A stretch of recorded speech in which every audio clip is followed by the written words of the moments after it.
Olá a todos, nós falaremos nesta oportunidade da teoria clássica. Teoria clássica, onde seu autor, Henri Fayol, nasceu em 1841 e morreu em 1925. Nasceu na Constantinopla, morreu em Paris, desenvolveu a teoria clássica na França. Engenheiro de Minas, aos 25 anos, gerente geral aos 47 anos, viveu consequências da Revolução Industrial e da Primeira Guerra Mundial. Ele trouxe alguns postulados importantes na esfera da organização, né? Ele tinha uma visão da organização de cima para baixo, da direção para a execução. Do todo para as partes, da síntese para a análise. Exatamente ao contrário da abordagem da administração científica, onde Fayol via a empresa, a organização de baixo para cima. Os objetivos tanto da administração científica quanto da teoria clássica são os mesmos, que é a busca da eficiência e da eficácia dentro da empresa. Para tanto, Fayol dava ênfase na estrutura da empresa, né? Ou seja, se a estrutura tivesse de uma forma harmônica, bem coordenada, alcançaria então a eficácia e a eficiência dentro da empresa, né? E para justificar a estrutura da organização, para justificar a sua ênfase na estrutura, ele criou então as 6 funções básicas dentro da organização, que é hoje aquilo que nós chamamos de hierarquia, os departamentos dentro de uma empresa, né? Ele criou, na ocasião, a função técnica, a função comercial, funções financeiras, funções de segurança, funções contábeis e funções administrativas. A função técnica tinha como objetivo, estava relacionadas com a produção de bens ou de serviços da empresa. As funções comerciais relacionadas com a compra, venda e permuta dentro da empresa. Funções financeiras relacionadas com a procura e gerência de capitais. Funções de segurança relacionadas com a proteção e preservação dos bens e das pessoas. Funções contábeis, melhor dizendo, relacionadas com inventários, registros, balanços, custos e estatística.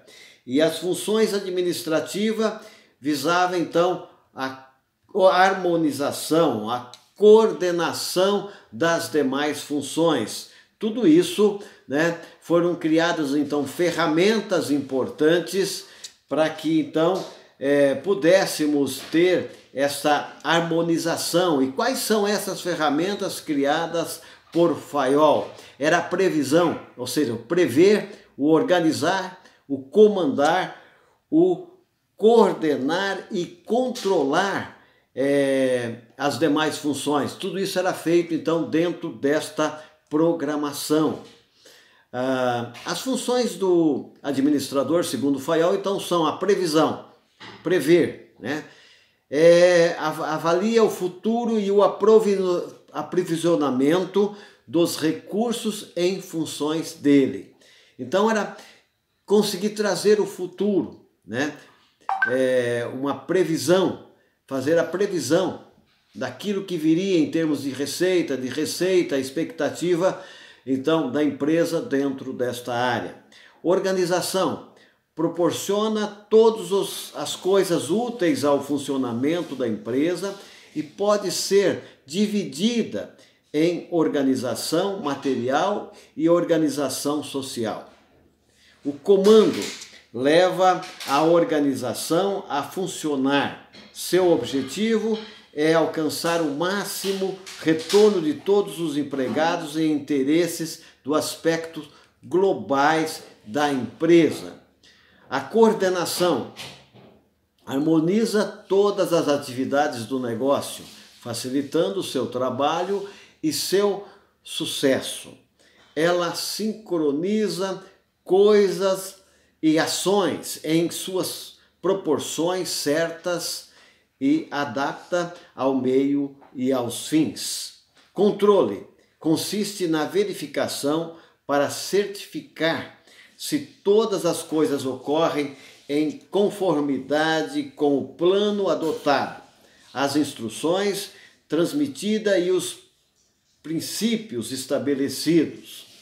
O objetivo é localizar as fraquezas e os erros no sentido de retificá-los e prevenir a recorrência.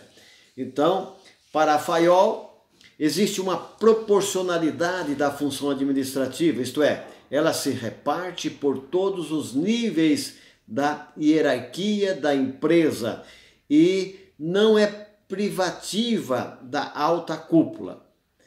Em outros termos, a função administrativa não se concentra exclusivamente no topo da empresa, nem é privilégio dos diretores, mas é distribuídas proporcionalmente entre todos os níveis hierárquicos. À medida que esse desce na escala hierárquica, mais aumenta a proporção das funções da empresa e à medida que se sobe na escala hierárquica, mais aumenta a extensão e o volume das funções administrativas. Veja, Fayol ele fazia uma distinção grande, né? Porque o termo organização tem duas conotações importantes. A primeira, organização como instituição, como unidade ou entidade social, na qual as pessoas interagem entre si para alcançar objetivos específicos. A empresa, organização de saúde, a organização educacional. Então, veja bem, isso é uma organização entidade e ele trabalhava também a organização como função administrativa e parte do processo administrativo, como a previsão, o comando, a coordenação e o controle. Nesse sentido, a organização significa atos de organizar e estruturar, né? Então, o layout da empresa e desta forma ele trabalhava. E ele criou também, né, para possibilitar então a administração, ele criou os 14 princípios gerais de administração. O primeiro, a divisão do trabalho, consiste na especialização das tarefas e das pessoas para aumentar a eficiência. Em segundo, ele trouxe autoridade e responsabilidade, ou seja, não existe autoridade sem responsabilidade. Autoridade é o direito de dar ordens e o poder de se esperar a obediência. A responsabilidade é uma consequência natural da autoridade, ou seja, significa o dever de prestar contas. Ambas devem estar equilibradas entre si. Lembrando sempre, não existe autoridade sem responsabilidade. Disciplina, o terceiro item que ele coloca dos 14 princípios, depende da obediência, aplicação, energia, comportamento e respeito aos acordos estabelecidos. A disciplina, na verdade, ela não está aqui ligado só à obediência, mas sim à ordenação das coisas no tempo e no espaço. E ele traz também como quarto item a unidade de comando. Cada empregado deve receber ordem apenas de um superior. É o princípio da autoridade única. Dessa forma, então, ele buscava alcançar, né, a harmonização e a coordenação de todas as funções. Unidade de direção. O quinto item, uma cabeça e um plano para cada conjunto de atividades que tenham o mesmo objetivo. Isso ele dizia que era a unidade de direção.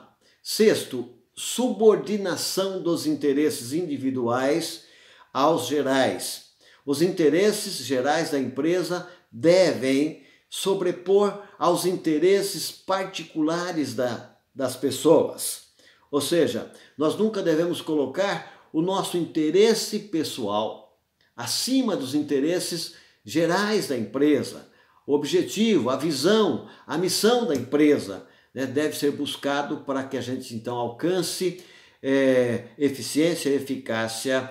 Isso dizia Fayol. A remuneração, 7º item dos seus princípios, remuneração do pessoal. Deve haver justa e garantida satisfação para os empregados e para a organização em termos de retribuição. Veja, nós não podemos matar a galinha de ovos de ouro, né? Ou seja, nós temos que promover uma proporcionalidade, uma equidade interessante dentro dessa questão da remuneração do pessoal, né, das suas atividades, uma retribuição justa dentro daquilo do alcance dos objetivos da empresa. Centralização refere-se à concentração da autoridade no topo da hierarquia da organização. Então, para Fayol, como ele via a empresa de cima para baixo, então a centralização no topo da organização, né, isso trazia uma facilidade para a administração. Em 9º item ele traz a cadeia escalar. É a linha de autoridade que vai do escalão mais alto ao mais baixo em função do princípio de comando. Esse faz parte para que haja uma harmonização melhor dentro da empresa.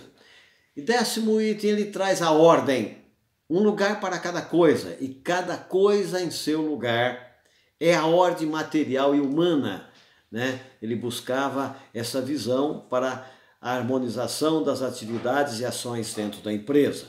Equidade, amabilidade e justiça para alcançar a lealdade do pessoal.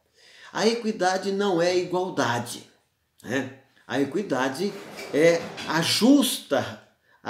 o justo tratamento dos seus funcionários no que tange a salário, no que tange a promoção, no que tange, na verdade, uma justa, né, aplicação